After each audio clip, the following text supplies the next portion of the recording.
Thank you, Madam Deputy Speaker, and can I thank the Honourable Member for Strangford for securing this debate and his excellent speech and that of others.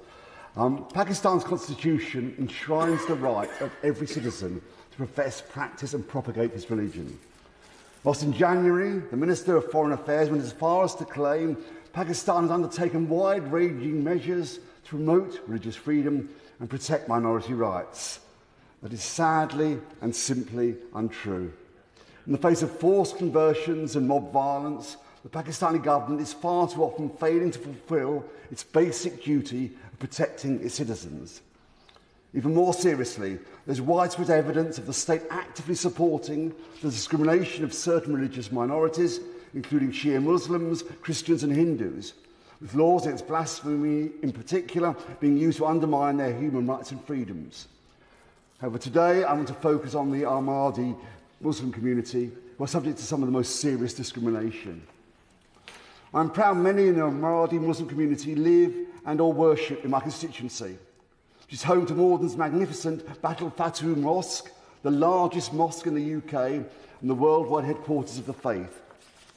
It is from here that the Caliph's regular Friday sermon is televised live throughout the world. But whilst Ahmadi Muslims can practice in freedom in this country, that is sadly not the case for those watching and listening to him in Pakistan. I've heard from many from the mosque and my constituents about the persecution their community faces on a daily basis in Pakistan, in their mosques, in their homes and in their businesses. Ahmadi Muslims are facing persecution merely for observing their faith. Will the honourable member give way on that point? Of course. Thank you. In Epsom Renewal, I've also similarly got a number of Ahmadiyya Muslims, and it was really shameful to understand that this faith group had to move their home to the UK to avoid this exact persecution.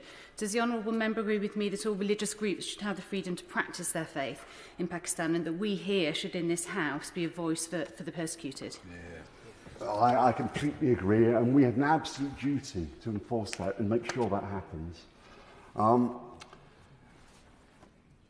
The Pakistan government is doing more than just turning a blind eye to this discrimination, with the state actively seeking to marginalise the Ahmadi Muslim community.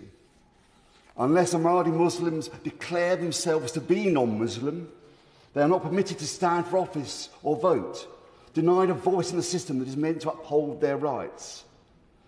It is important to note this is not always the case. For example, the first Foreign Minister of Pakistan, Sir Chowdhury Zafarullah Khan, was an Ahmadi Muslim. Sadly, however, Ahmadi Muslim freedoms over time have been undermined by the Pakistani government. But it does not mean these rights cannot be restored. That is why our government should be speaking more loudly on this issue. The UK is Pakistan's third largest trading partner and their largest in Europe.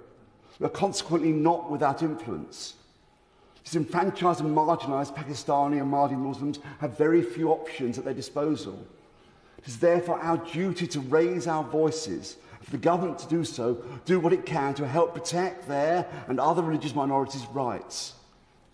I consequently echo my party leader's calls last year to reconsider Pakistan's trade preferences. I also hope the government will work with Ahmadi Muslim refugees across the world and the United Nations High Commissioner for Refugees to preserve their safety.